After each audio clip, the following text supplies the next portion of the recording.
தமிழகத்தில் கோடை விடுமுறை முடிவடைந்ததை அடுத்து இன்று பள்ளிகள் திறக்கப்படுகின்றன. தமிழகத்தில் கடந்த ஏப்ரல் மாதம் 21ஆம் தேதி பள்ளிகளுக்கு கோடை விடுமுறை விடப்பட்டது. ஜூன் மாதம் 1 தேதி பள்ளிகள் திறக்கப்படும் என அறிவிக்கப்பட்டிருந்த நிலையில் கோடை வெப்பம் காரணமாக விடுமுறை ஜூன் 6ஆம் தேதி வரை நீட்டிக்கப்பட்டது. நேற்றுடன் கோடை விடுமுறை முடிவடைந்ததை அடுத்து இன்று வழக்கம் போல் பள்ளிகள் திறக்கப்படுகின்றன. இதனையொட்டி இன்றைய தினமே இலவச நோட்டு புத்தகங்கள், சீருடை உள்ளிட்டவைகளை வழங்க பள்ளி கல்வித்துறை ஏற்பாடு செய்துள்ளது. ஒரு வாரத்திற்குள்ளாக மாணவர்களுக்கு வழங்க வேண்டிய இலவச பேருந்து பயண அட்டை, காலணி, புத்தகப்பை உள்ளிட்டவைகளை வழங்க வேண்டும் என அரசு உத்தரவிட்டுள்ளது. அனைத்து பள்ளி வளாகங்களிலும் கட்டாயம் சிசிடிவி கேமரா பொருத்தப்பட வேண்டும் என சென்னை மாநகர காவல்துறை அறிவுறுத்தியுள்ளது. சென்னை காவல்துறை ஆணையர் அலுவலகத்தில் ஆலோசனைக் கூட்டம் நடைபெற்றது. அரசு மற்றும் தனியார் பள்ளிகளைச் சேர்ந்த தாளாளர் மற்றும் முதல்வர்கள் என 250 பேர் இதில் கலந்து கொண்டனர். இந்த கூட்டத்தில் பள்ளி வளாகத்தில் மாணவர்கள் கடத்தலை தடுக்க பள்ளி வாகனங்களில் அமர்த்தப்படும் ஓட்டுநர்களின் பின்புலம் குறித்து தகவல்களை அருகிலுள்ள காவல் நிலையங்களில் பெற வேண்டும் எனவும் அறிவுறுத்தினர். மாணவர்களை பெற்றோர்களால் அங்கீகரிக்கப்பட்டவர்களை தவிர வேறு யாருடனும் அனுப்பக்கூடாது எனவும் பள்ளி முகப்பில் கண்காணிப்பு கேமரா பொருத்துவது உள்ளிட்ட பல்வேறு நடவடிக்கைகள் குறித்து அறிவுறுத்தப்பட்டது. பள்ளி அருகே வேகத்தடை அமைப்பது, போக்குவரத்தை சீர் செய்ய காவலர்களை நியமிக்க வேண்டும் என்பது உள்ளிட்ட கோரிக்கைகள் பள்ளி நிர்வாகத்தினர் தரப்பில் வலியுறுத்தப்பட்டன. போலீஸ் ஸ்டேஷனில் ஒரு வாட்ஸ்அப் குரூப் பண்ணியிருக்காங்களாம். அதில் எங்களையும் என்ரோல் பண்ணியிருக்க சொல்லியிருக்காங்க. அதில் public, politicians, police persons, important vendors அவங்கெல்லாம் கூட இருக்காங்கன்னு சொல்லியிருக்காங்க. அதில் எங்களையும் என்ரோல் பண்ணிக்க சொல்லியிருக்காங்க. கரஸ்பாண்டன்ட், பிரின்சிபல், மேனேஜ்மெண்ட் சைடில் ஏதாவது அவசர தேவைகள் இருந்தால் அவங்களுக்கு நம்ம சொல்லும்போது அவங்கள பிரச்சனைகளை சால்வ் பண்ணுறாங்க. அது இப்போ புதுசாக இந்த வருஷம் அதை இன்ட்ரடியூஸ் பண்ணியிருக்காங்கன்னு நினைக்கிறேன். அது ரொம்ப யூஸ்ஃபுல்லாக இருந்தது. முதலமைச்சர் எடப்பாடி பழனிசாமி தலைமையிலான அரசுக்கு எந்த அச்சுறுத்தலும் இல்லை என்றும் அதிமுக அரசுக்கு பெரும்பான்மை பலம் இருப்பதாகவும் நிதியமைச்சர் ஜெயக்குமார் தெரிவித்துள்ளார். முதலமைச்சர் எடப்பாடி பழனிசாமி அதிமுக எம்எல்ஏக்களுடன் மாவட்ட வாரியாக ஆலோசனை நடத்தி வருகிறார். இது தொடர்பாக சென்னை தலைமைச் செயலகத்தில் பேட்டியளித்த நிதியமைச்சர் ஜெயக்குமார் 2021ஆம் ஆண்டு வரை ஜெயலலிதா உருவாக்கிய அதிமுக ஆட்சி தொடரும் என்று குறிப்பிட்டார். அதிமுக அரசுக்கு பெரும்பான்மை பலம் இருப்பதால் எந்த நெருக்கடியும் இல்லை என்றும் அவர் குறிப்பிட்டார். தனிப்பட்ட முறையில் டிடிவி தினகரனை அதிமுக எம்எல்ஏக்கள் சந்தித்து வருவதாகவும் ஜெயக்குமார் விளக்கம் அளித்தார். ஒரு த்ரெட்டும் கவர்மெண்ட் கிடையாது. ஆல்ரெடி ஏற்கனவே சொன்னது மாதிரி 2021 2021 வரை அம்மாவுடைய ஆட்சி தொடரும். அதன் பிறகு இன்றைக்கு ஒரு சிறப்பான ஒரு நல்ல அரசை, அம்மாவுடைய அரசை வழிநடத்துகின்ற மாண்புமிகு முதலமைச்சர் எடப்பாடி பழனிசாமி அவர்கள் 2021 வரை முதலமைச்சராக தொடருவார்கள்.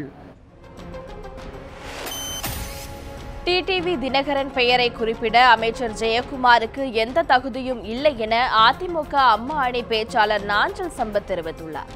கன்னியாகுமரி மாவட்டம் தக்கலை அருகே செய்தியாளர்களிடம் பேசிய அவர், ஜெயக்குமாரின் பேச்சு வரம் தந்த சாமி தலையில் கை வைத்தது போல் உள்ளதாகவும் கூறினார். அவரது பேச்சை திரும்ப பெறாவிட்டால் கடும் விளைவுகள் நேரிடும் என்றும் நாஞ்சில் சம்பத் எச்சரித்தார். வரம் தந்த சாமியின் தலையிலேயே கை வைக்க துணிந்து விட்டார் ஜெயக்குமார்.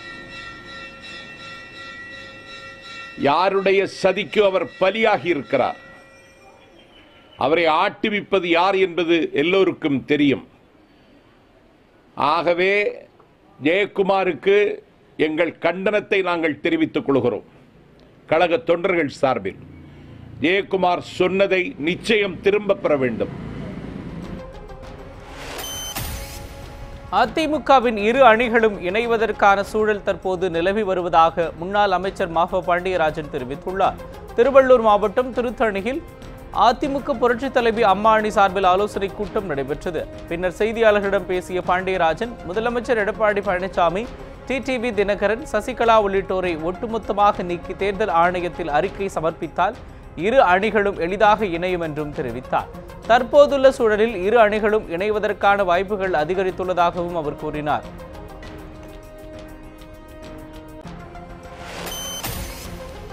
ஒன்றாக இருந்த அதிமுகவை உடைத்து கட்ட பஞ்சாயத்து செய்யும் வேளையில் மத்திய அரசு ஈடுபட்டுள்ளதாக திமுக செயல் தலைவர் மு.க. ஸ்டாலின் குற்றம் சாட்டியுள்ளார். ஈரோட்டில் கொங்குநாடு மக்கள் தேசிய கட்சி சார்பில் நதிநீர் இணைப்பு மாநாடு நடைபெற்றது. இதில் கலந்து கொண்டு பேசிய மு.க. ஸ்டாலின், தமிழகத்தில் ஆட்சி கவிழ்ந்து தேர்தல் வருவதற்கான சூழல் உருவாகியுள்ளதாக தெரிவித்தார். முதல்வர் எடப்பாடி பழனிசாமி தொடங்கிய மேட்டூர் அணை தூர்வாரும் பணி தொய்வடைந்துள்ளதாகவும் முதலமைச்சர் கட்சியை தூர்வாரி கொண்டிருப்பதாக குறிப்பிட்டார்.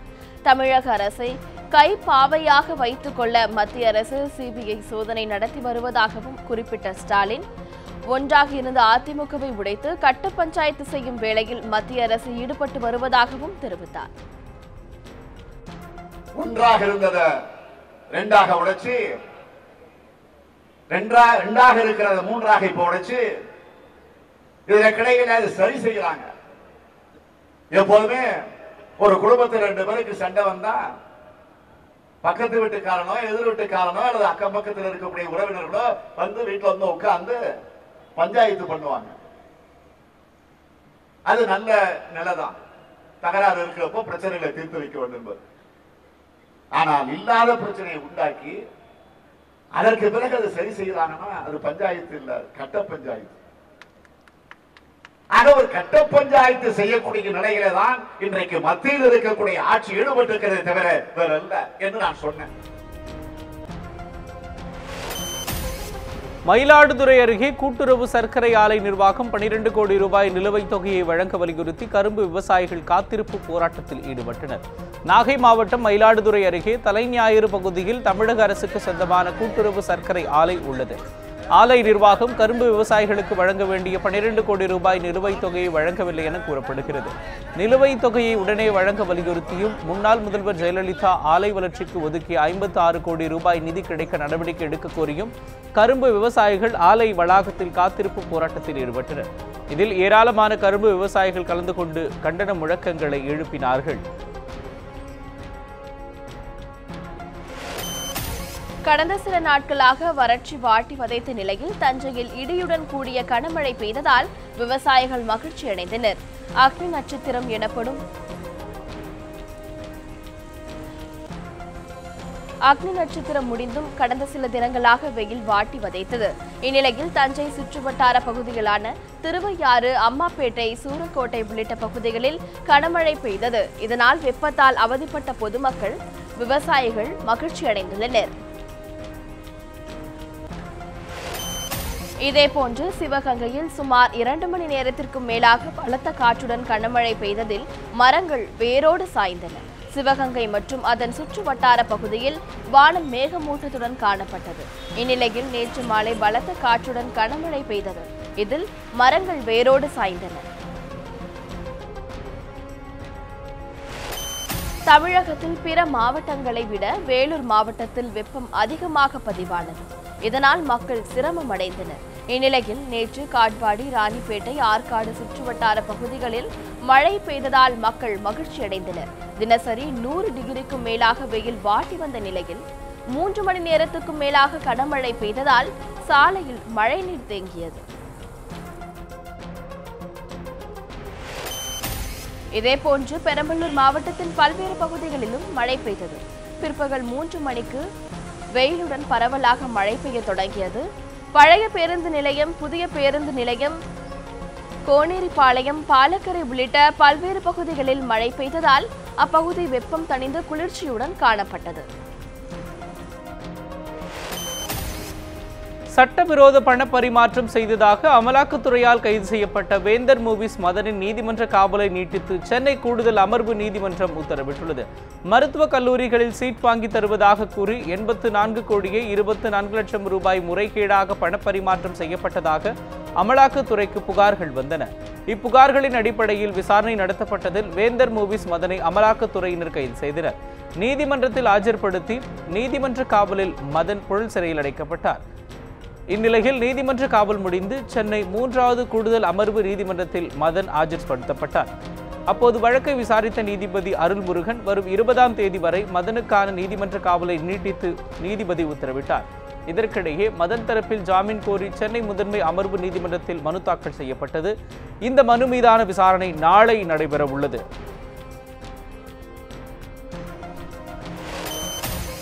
நெடுவாசலை தொடர்ந்து கதிராமங்கலம் பகுதியிலும் ஹைட்ரோ கார்பன் எடுக்க 144 தடை உத்தரவு அமல்படுத்தியுள்ளதாக சமூக அமைப்புகள் குற்றம் சாட்டியுள்ளன.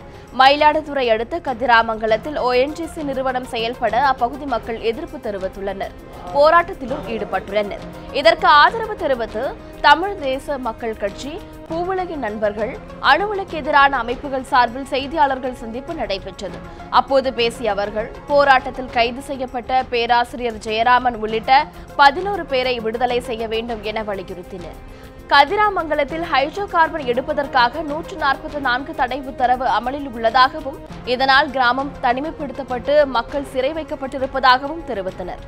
இது தொடர்பாக வழக்கு தொடரப்படும் என்றும் அவர்கள் தெரிவித்துள்ளனர். சென்னை உயர்நீதிமன்றத்தில் மனுநீதி சோழன் சிலை அருகே உள்ள மின்சார அறையில் மின்கசிவு காரணமாக திடீரென்று சிறு தீ விபத்து ஏற்பட்டு புகை கிளம்பியதால் பரபரப்பு நிலவியது.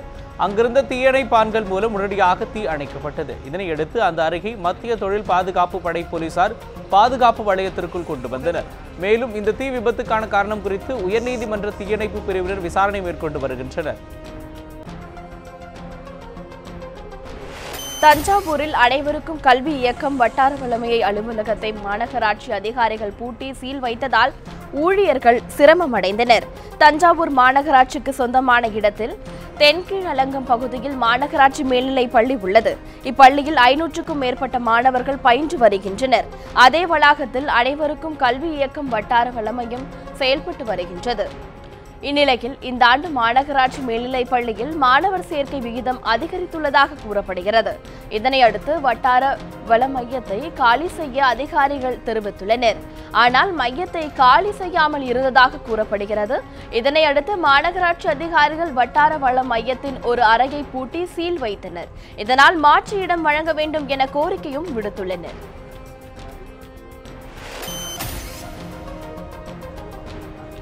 பூண்டி நீர்த்தேக்கத்தில் நீர்வரத்து குறைந்து மீன்கள் இறந்து மிதப்பதால் துர்நாற்றம் வீசுகிறது. இதனால் சுற்றுலா பயணிகள் வருகை குறைந்துள்ளது.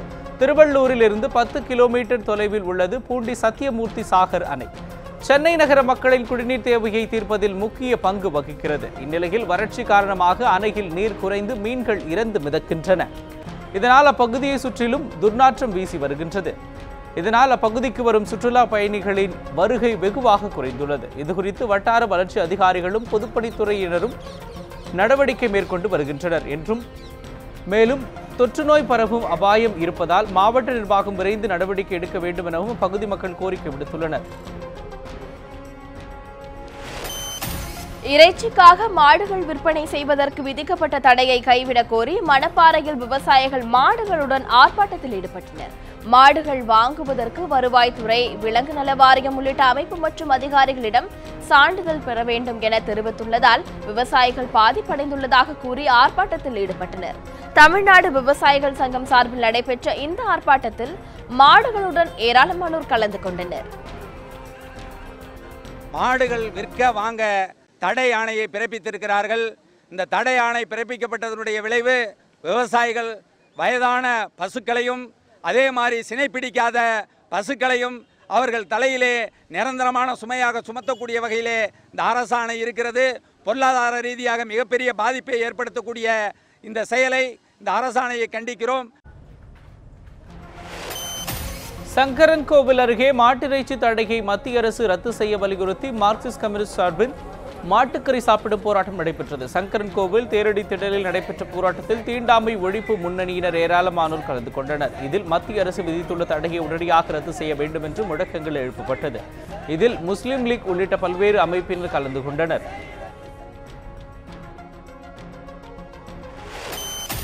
திருச்சி மாவட்டம் மண்ணச்சநல்லூர் அருகே லாரி போக்குவரத்தால் விபத்து ஏற்பட்டதை கண்டித்து பொதுமக்கள் சாலை மறியலில் ஈடுபட்டனர். மண்ணச்சநல்லூர் அடுத்த கிளியநல்லூர், திருவாசி ஆகிய ஊராட்சிகளில் கொள்ளிடம் ஆற்றில் மணல் குவாரி அள்ளப்படுகிறது. இங்கு திருச்சி மட்டுமல்லாது திண்டுக்கல், புதுக்கோட்டை, தேனி, கம்பம் உள்ளிட்ட பல்வேறு மாவட்டங்களில் இருந்தும் தினசரி லாரிகள் வந்து செல்கின்றன. இந்நிலையில் திருச்சி பகுதியை சேர்ந்த லாரி ஓட்டுநர்களுக்கு மட்டும் மணல் அள்ள முன்னுரிமை அளிக்கப்படுவதாக கூறி அடிக்கடி வெளி மாவட்ட லாரி ஓட்டுநர்கள் போராட்டங்களில் ஈடுபட்டு வந்தனர். இதனால் லாரிகளை அகிலாண்டபுரம் பகுதி அருகே தனியார் இடத்தில் நிறுத்தி வைக்கின்றனர். அப்பகுதியில் லாரி போக்குவரத்தால் விபத்துகள் ஏற்பட்டதை கண்டித்து 200க்கும் மேற்பட்டோர் சாலை மறியலில் ஈடுபட்டனர். இதனால் திருச்சி சிதம்பரம் சாலையில் சிறிது நேரம் போக்குவரத்து பாதிப்படைந்தது. இங்கே ரோட்ல இந்த இது ஸ்கூல் பஸ்ஸோ வேனோ எதுவுமே காலையில் ஒழுங்காக போக முடியாது, வர முடியாது. நாங்கள் ரோட்டை தாண்டி தண்ணி எடுக்க கூட போக முடியாது. கண்டிப்பாக இந்த ரோட்டில் நடக்கவே முடியாது எங்களால். இந்த இடத்துல போட வேண்டாம், பொழைக்க வேணாம்னு சொல்ல, வேற இடத்துல எங்கேயாவது போய் போட்டு பொழைச்சிக்கிட்டோம். எங்கள் ஊர் ஏரியாவில் இந்த லாரி நிற்கக்கூடாது, அவ்வளோதான். பொம்பளை பிள்ளைங்களும் மெதுவாக பெரிய பிரச்சனை தான் சார் ஆகிட்டு. இந்த ரோட்டில் எல்லாருமே சொல்கிறாங்க, ரோட்டில் இங்கே நடமாட முடியல, அங்கே நடமாட முடியல, இதுவே தான் சொல்லிட்டு இருக்காங்க. அப்போ எங்கள் ஊரு கெட்ட போனாலும் பரவாயில்லன்னு இருக்கீங்களா? உளுந்தூர்பேட்டை அருகே சுங்கச்சாவடி ஊழியர்கள் நிலுவைத் தொகை வழங்க வலியுறுத்தி உள்ளிருப்பு போராட்டத்தில் ஈடுபட்டனர். விழுப்புரம் மாவட்டம் உளுந்தூர்பேட்டை அடுத்த செங்குறிச்சி சுங்கச்சாவடியில் 300க்கும் மேற்பட்டோர் வேலை செய்து வருகின்றனர். இவர்களுக்கு வழங்க வேண்டிய ஊதிய நிலுவைத் தொகை 4 கோடி ரூபாய் வழங்கப்படவில்லை என கூறப்படுகிறது. இதனை வழங்க வலியுறுத்தி 2 தினங்களாக சுங்கச்சாவடி ஊழியர்கள் உள்ளிருப்பு போராட்டத்தில் ஈடுபட்டனர். கோரிக்கைகளை நிறைவேற்ற தவறினால் சுங்க கட்டணம் வசூலிக்க மாட்டோம் என சுங்கச்சாவடி ஊழியர்கள் தெரிவித்துள்ளனர். 2 தினங்களாக சென்னை திருச்சி தேசிய நெடுஞ்சாலையில் செல்லும் வாகனங்கள் அனைத்தும் கட்டணங்கள் வசூலிக்கப்படாமல் இலவசமாக செல்கின்றன. ஒப்பந்தத்தில் உள்ள எந்த விதமான கோரிக்கைகளையும் நிறைவேற்ற நிர்வாகம் நடவடிக்கை எடுக்கவில்லை.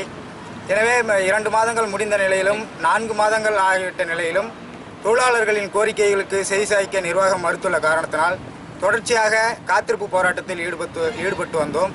இந்நிலையில் காத்திருப்பு போராட்டத்தில் ஈடுபட்ட நிலையிலும் நிர்வாகம் பேச்சுவார்த்தைக்கு உடன்படவில்லை. நேற்று மாலை 4 மணி முதல் தொடர்ச்சியான வேலைநிறுத்த போராட்டத்தில் ஈடுபட்டுள்ளோம்.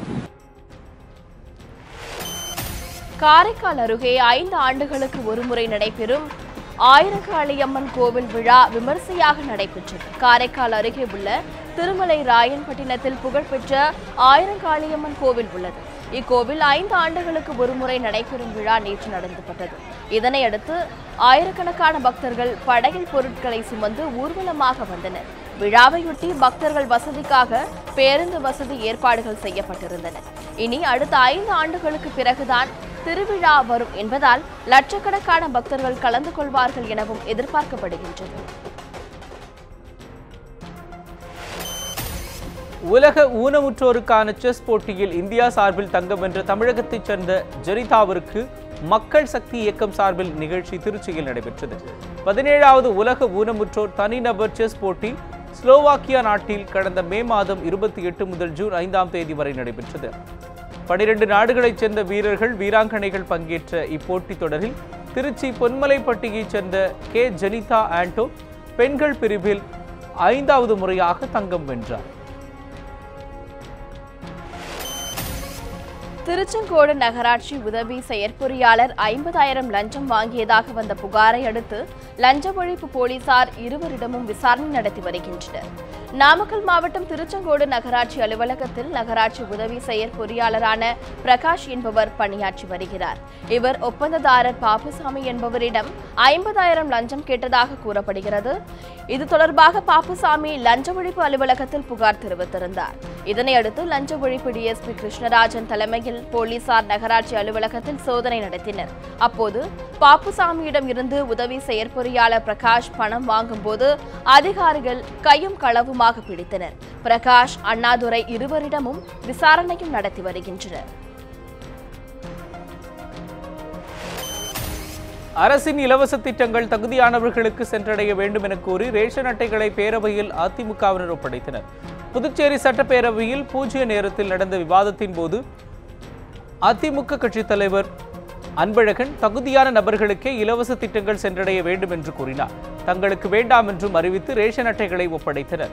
பின்னர் பேசிய அமைச்சர் கந்தசாமி அதிமுகவின் செயல்பாட்டை பாராட்டுவதாகவும் சென்டாக் நிதி, வீடு கட்டும் திட்டம், இலவச அரிசி என அனைத்து இலவசங்களுக்கும் தேவையில்லை எனவும் அனைத்து எம்எல்ஏக்களும் ஒத்துழைப்பு தருமாறு கேட்டுக்கொண்டார். இது தொடர்பாக வரும் 20ஆம் தேதி 30 தொகுதிகளிலும் இந்த ஆய்வு நடக்கும் என்றும் தெரிவித்தார்.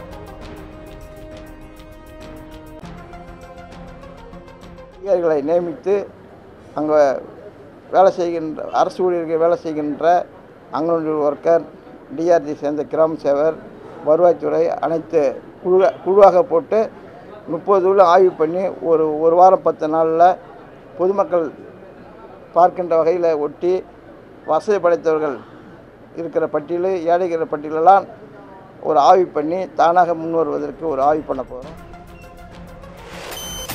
திருச்செங்கோடு அருகே பள்ளி மாணவிக்கு பாலியல் தொந்தரவு கொடுத்த வழக்கில் இளைஞருக்கு 4 ஆண்டு சிறை தண்டனை விதித்து நாமக்கல் மகளிர் நீதிமன்றம் தீர்ப்பு வழங்கியுள்ளது.